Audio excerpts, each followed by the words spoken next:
Hello once again, my fellow RC nuts, nitro nuts, quads, whatever you want to affiliate yourself with.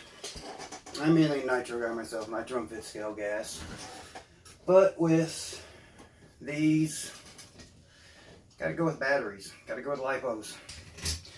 I've learned that the high voltage lipos aren't anything special. I watch a lot of the Joshua Bardwell videos. Thankfully for him, he does a lot of how-to videos, technical videos, stuff like that. So it's really easy to learn how to do the things.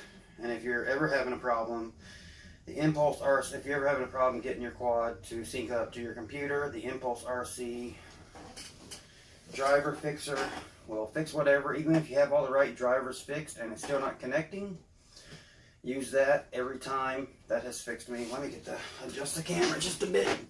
Hopefully it doesn't fall, because it likes to fall. But in the last video, I went over how I really messed up my hand.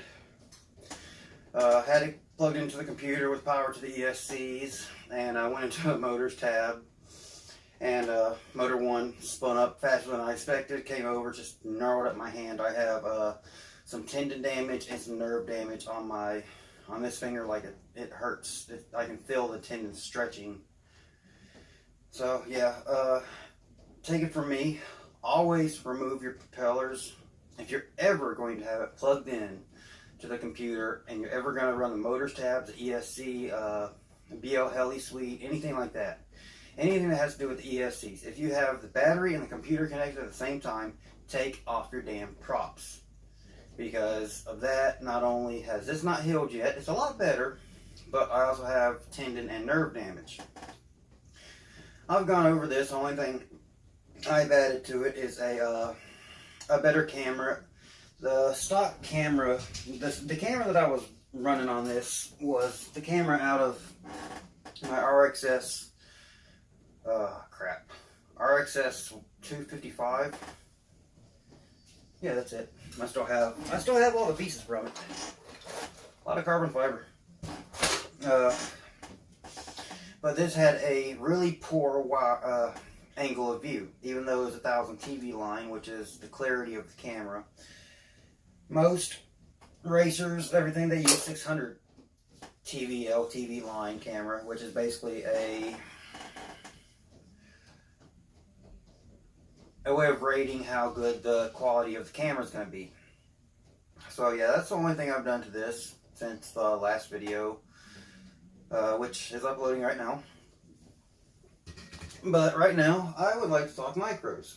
This right here is essentially a Emax Baby Hawk R. I had a Baby Hawk, but I pulled everything apart and went to make a Gremlin. Everything went to hell. I even had an Emax micro stack that I had the ESC go bad on me, the ESC board, and I had to purchase a brand new one. But I have a ticket in with Emax and Heli Nation. Oh no, all I gotta do is send this back to Heli Nation and they'll give me a refund. I bought 4 motors for this. One of the motors was bad. I don't know how. It got really hot when I put power to it. Usually people would say when you put power to it and it gets really hot, there's screws touching the windings. I was using the shortest screws and they were maybe going up into the mount 3 millimeters max. So, but what it turned out to be, I unwound it and I found out that a pigtail where 2 of the windings came together was not completely, what would the word be? Crap. A lot of brain farts today. It was basically not insulated 100%, and the screw was touching it, so that caused it to get really hot, and it was so hot that it even got the carbon fiber hot. And carbon fiber is not a good conductor of heat, but electricity, it actually is, a semiconductor. But tomorrow, this is the 28th of January, Sunday. But tomorrow I will be finishing this. I have 2 more motors. I've learned whenever you buy a set of motors, always buy an extra one because you never know. So far I've had bad luck. I've gone through 3 Femto F3 flight controllers, has the PDB and everything. 5 bullet 6 amp ESCs, 8 of the regular Baby Hawk motors. So yeah, I've had a string of bad luck, I guess. But I mean, Emax is decent stuff. That's what I'm running this. The Emax Micro Stack, Emax 1106, 2400 kV, 4500 kV motors, because this is a hefty little frame and I wanted that. It's the iFlight Strider X2. So it's little basically you can run 2.5 inches on this, but the camera mount, let's see if I can find it. It's somewhere on this table.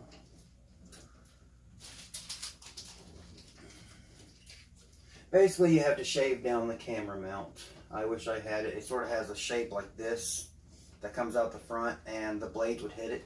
All you got to do is shave that down. I wish I could find it real quick. Had I known I was going to bring that up, I would have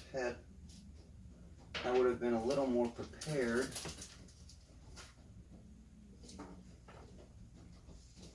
I'll find it in time, but that still bugs me that I can't find it when I'm talking about it.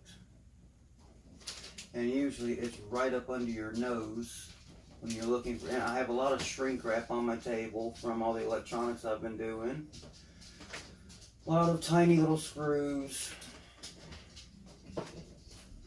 The Emax Micro Stack.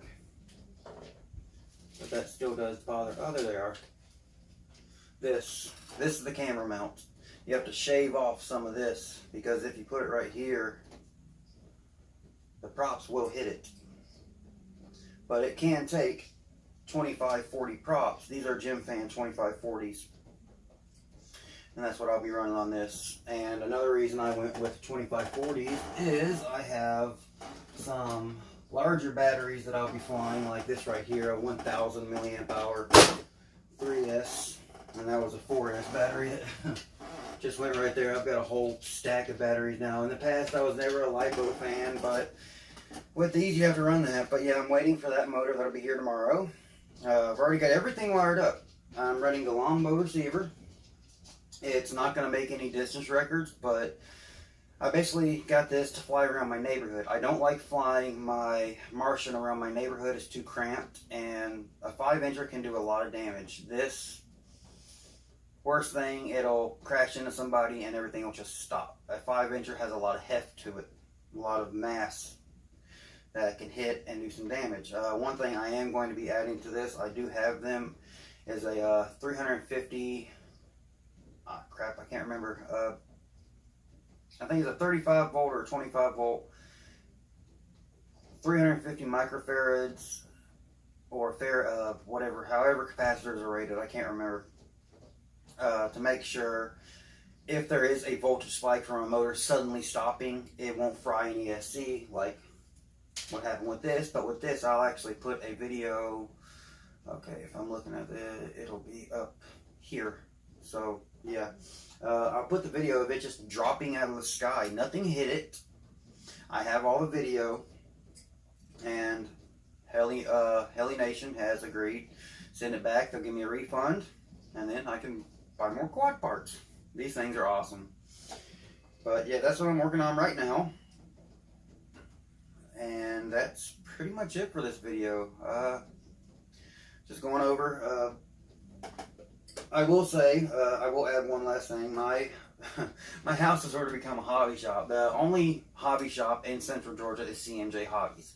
It's a bunch of old guys that don't know the newest technology. I'm always researching the newest RC technology, the newest stuff that's come out. And they mainly do planes. They have some Traxxas vehicles, but everybody knows if you watch my past videos, you know how I feel about Traxxas vehicles. I like their nitros, but the 3.3 has a weak connecting rod that can be fixed for 40 bucks. Their electrics, you're paying for nothing but injection molded plastic and electronics, and like $900 for X-Max. Screw that. I'll get a DVXLE, a MTXL roller, and do the electric conversion on it. Or just stay with gas, put a decent sized motor on it. But as of right now, I have worked on the first vehicle I worked on was my buddy's Stampede. Wow, there's been so many. A Amp Desert Buggy 1/10 scale, a Duratrax, I can't remember, I always have problems remember, Duratrax Warhead Evo Nitro, had the wrong clutch bell pinion on it and the wrong spur gear, so I changed all that out, fixed the transmission, all that. Right now I have a ECX Ruckus 1/8 scale short course truck. I'm waiting for a metal spur. It should be here within the next day or two to finish that and give it back to its owner. I have a Stampede that a guy had it given to him, but he never really looked into doing because he didn't know much about it. But then I had a video of my Schumacher. I was running my Schumacher GTR, this right here. I absolutely love this car. And it was the first time that I have really pushed it to its limits, really getting on the gas and seeing how fast it could go. In the very first speed run, I ended up hitting a damn manhole cover and caused it to go flying. And thank God, all it did was scuff the body and scuff a wheel. So that's not going to take that much, and I'll put that video up here so you can see it. There isn't any cursing in it. I almost cursed. My buddy was taking the video. But yeah, I'm basically running a hobby shop out of my house now, and I'm looking to actually start a business out of it. And I have some financial backers that have seen everything I'm capable of. All my RC cars that I keep well maintained, everything that I've done. I'm not one to really try to change a lot of things. I don't try to make parts fit where they don't belong. I know a lot of people like to try to do that, but I try to stick to the basics. I'm really wanting to get my RS4 Nitro 3 Evo Plus. This has this body. Blew up the motor. I have everything to put it back in place, just haven't got around to it. So yeah, I need to get around to that. But with everybody else paying me to work on their vehicles, why not make some money? And CMJ, they have a huge flying field behind the hobby shop. But one thing that really upset me was after I met Gary, he's my friend, that the first friend that I met through RC here in the Central Georgia area, they charged him $90 for a Ghoul RC, a $50 ESC and motor setup. And I always saw him a transmitter, a HPI 5th scale transmitter, and he wanted it. He ended up actually selling all his nitro stuff. He ended up getting 2 T-Maxes. I can't remember everything he had. He had the Duratrax Warhead Evo, which he ended up selling to one of his friends. And now his friend has gotten hooked. He works down in Florida around the Orlando area, so he's actually getting into racing. And I'm actually considering going down to Florida and working so I can be around more tracks and stuff like that for 2 weeks at a time. It'll be, of course, being away from home is always rough, but you got to make the money to support this hobby. This hobby is not cheap. I will say, building quads like this right here, you're looking at $30 for a frame, $45 for the micro stack, $61 for the motors. I think it was $11 for the receiver, but then you need a radio, you need goggles. I have a camera for it. It's right here. It's a little micro camera. It actually came out of a Baby Hawk, but I'm probably going to rip off the front board. There's 3 pins right here. Oh, no, over here. Well, I may not be able to do that because, oh no, those are for stability. So I can just completely take this off and then wire another camera onto it. This has a very poor field of view, and personally I like 120 degrees field of view so I can see when I'm doing a turn what I'm turning into, and if I need to make a quick adjustment I can do it. These are nothing like DJIs or anything like that. They do have stability that when you let go of the stick it will go flat, but you're really not going to be using that when you're actually racing, doing freestyle, stuff like that, acro. When you're in acro, it's basically like flying a helicopter. Once you tilt it, it's going to stay in that orientation. Once you pitch it forward, it's going to stay there. It's going to keep going forward. So one thing that sort of caught me off guard when I started flying them is you have to add roll and yaw at the same time. So that was a little weird, and this is actually a stretch X frame. It's tough. When I did have it flying, I had a Emax stack, micro stack with just regular Baby Hawk motors, and it flew great. But then it just dropped out of the sky. When I see something like that, I immediately disarm. And then I went to disarm it. The motor blew out smoke, and so did one of the ESCs that was going to that motor. So yeah, thankfully that's being replaced. At first they said put a ticket in with Emax. Well, it was bought through Amazon, so yeah, they have to honor the warranty if something goes wrong, or Amazon will rip all their sell stuff off of Amazon. And personally, I like Amazon. I will say I've had a lot of bad luck buying quad electronics from Amazon, like so many ESCs, motors, the micro stack, the first micro stack. But adding the capacitor here, basically capacitor for two things: cleaner video, and also if a motor just stops, the voltage spike that usually will fry an ESC, the capacitor will take that energy and sort of soften it. It won't be as high of a voltage spike. You'll have a voltage spike, but not as much to damage the ESC. And Baby Hawk R actually has one hanging out the side. I'm actually going to wire it and have it coming over on this arm right here, this number 3 motor arm, so it's not just hanging out open.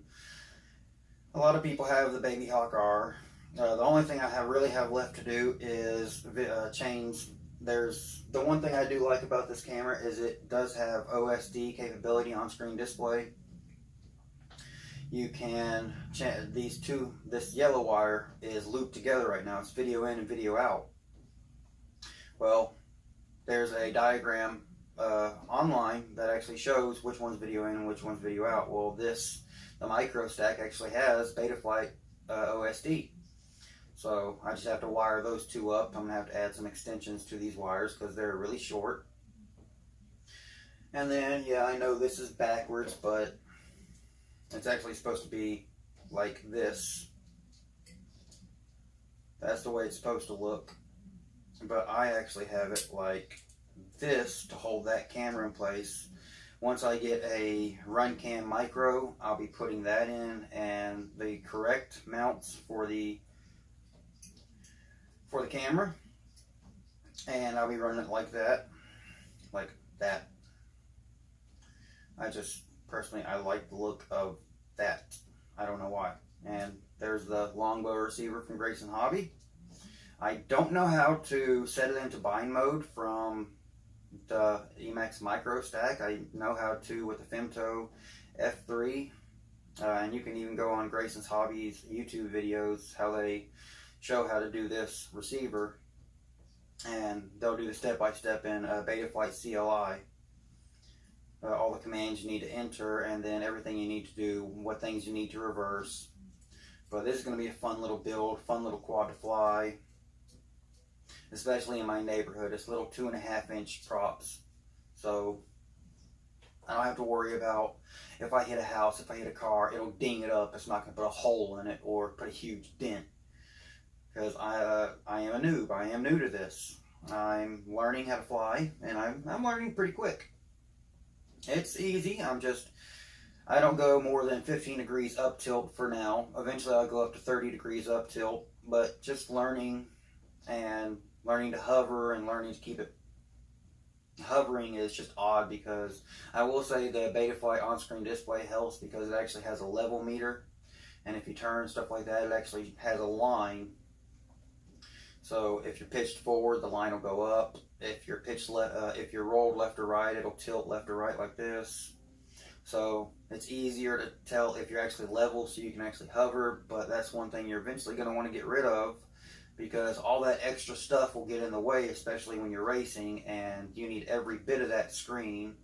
And I'm actually using these goggles. They haven't failed me yet. These are the Red Paws EV800 with a DVR built in. I love the DVR, and that's how I was able to capture the footage of this thing just dropping out of the sky. This right here dropping, and it dropped hard. And I also ended up smashing into two things before that. Everything was fine. I put it back up in the air, and everything was flying fine. But then all of a sudden, it just decided to drop out of the sky, and the motor smoked. It probably was from one of the crashes, but I'll learn to slow down a little. But now that I've taken my 5-incher out and actually flown around some larger areas and got a handle and using simulators, anybody that wants to get into quads, the first thing I would tell to them, okay, get a cheap radio, get a USB dongle, and download Liftoff. If you like it, start buying a quad. A quad is only a decent one. Well, a decent frame that's not a knockoff, you're looking at $100, usually around about that. Emax Magnum stack, which I really like, has a 4-in-1 ESC, not a buttload of wires you have to solder up. That's $110, and you need a camera, motors. Motors I use are actually Hype Train. I wonder if I have that one in here. Yes, I do. This is the one that fried when it decided to go to full power, but I still have the bell, and the version 1s, which I think that's what this one is. Yeah, version 1. They came out with the 1.1. The version 1s, the bell likes to break off from the 3 spokes. So I have extra bell here. I have extra motor. So I keep everything extra.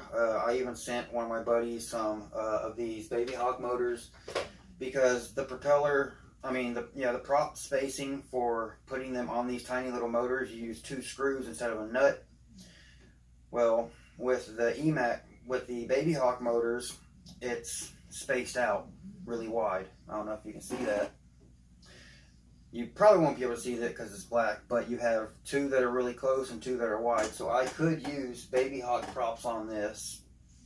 I'll see how it flies with the Gem Fan 2540s. Probably going to fly better than the Baby Hawk 2345s, I believe they are. And they're just overall better props, and they're clear. I'm trying to keep this as a very clean build. And when I flew it, I absolutely loved it, especially once I put the FPV on. Just everything was great, but crashes are going to happen. So that's one thing you always need to be prepared for. Have extra motors, ESCs, if you have a separate ESCs and not an all-in-one ESC, because things are going to go bad, especially if you crash. And soldering is not hard, as long as you have a decent digital soldering iron, which I do, and you just take your time. It's not hard at all. Personally, I have a neurological disorder that causes me to shake. It's actually not that bad right now, but when I first started building this, I was shaking really bad. I ended up having to take some medication that I take to calm it down. But yeah, this will be fun. But I'm wearing, like right now, tomorrow, Tim, who owns the Stampede, will be over to give me the money, the labor cost, the motors, and the radio, so I can completely get that and get it out of my house. And one thing, I'm going to start doing business cards through Vistaprint. And I'm also going to start having contracts signed. If someone leaves their car with me and they do not contact me or speak to me within 30 days, I am going to sell that vehicle because I'm not interested in it. I'm interested in helping people get into the hobby, enjoy the hobby, that kind of stuff. So, yeah, like usual, I thank you very much for watching. There will be some FPV videos coming up, but I really didn't want to put up videos of me learning because, the DVR footage was crap. I was all over the place. I never had my roll and yaw synchronized just right, but I'm getting there. It takes time. I am Mr. Steel, Snake, FPV, Ladrib, Oh My God. They didn't pick up one of these and just, Sharpoo. They didn't pick up one of these and just immediately be able to fly it like they do now. Personally, I like Matty stunts. I love how it honestly looks like he is defying gravity, but that's because he's running with a 60-degree camera up tilt. And Beta Flight actually has a new thing where you can program that into it, and you can just use, I believe it's just yaw to turn, and it'll automatically add roll to it. Or add roll and it'll automatically add yaw, but personally I don't like that. Learn it like it is. Don't rely on some computer programming to do it. Personally, I don't like the tilt rotorcrafts because that just takes away the fun of it, in my opinion. That's just me, and especially you're always going to have that, especially in a tilt rotor. You have the rear motors, it never tilts. The motors actually tilt. They spin. They're on a they're connected to a servo. But you have the rear motors directly, instead of it being like this when you're flying, it's just like this. So all of the prop wash from your front motors are going straight into your rear motors. So yeah, nothing special there. I mean, it may be good for a newbie, but you're not going to learn what you really need to learn. The E-Sheen actually came out with one, and Alicia Mao, or whatever his name is on YouTube, he did a review of it, and he did some ridiculous acting at the start of the video. But yeah, I'm gonna stop there. Yet again, thank you for watching.